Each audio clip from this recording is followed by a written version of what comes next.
الذی یصورکم فی الارحام کیف یشاء۔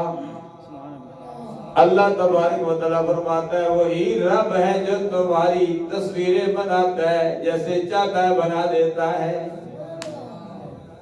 اللہ تبارک و تعالیٰ نے ایک انسان کو دوسرے سے خوبصورت بنایا، حسین و جمیل۔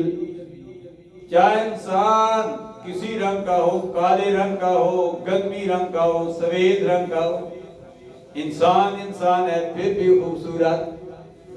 اللہ نے اس کی آنکھیں کس جگہ پہ رکھ دی ہے، ناک کس جگہ پہ، منہ کس جگہ پہ رکھ دیا۔ اگر آنکھیں منہ کی جگہ ہوتی، منہ کی جگہ ناک ہوتا، کتنا بدصورت لگتا۔ اللہ نے ہر جگہ کو اپنی اپنی جگہ پر فٹ کر دیا ہے۔ اللہ فرماتا ہے لَقَدْ خَلَقْنَا الْإِنسَانَ فِي أَحْسَنِ تَقْوِيمٍ۔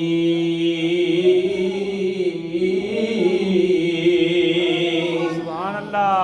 ہم نے انسان کو خوبصورت بنایا۔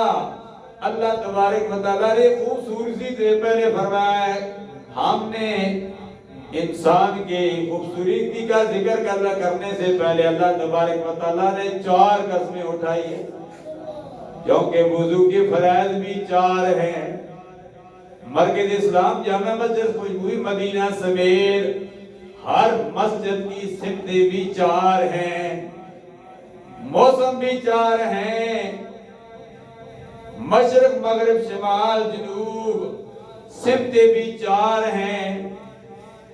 ہمیں بھی 4 عناصر سے پیدا کیا گیا ہے۔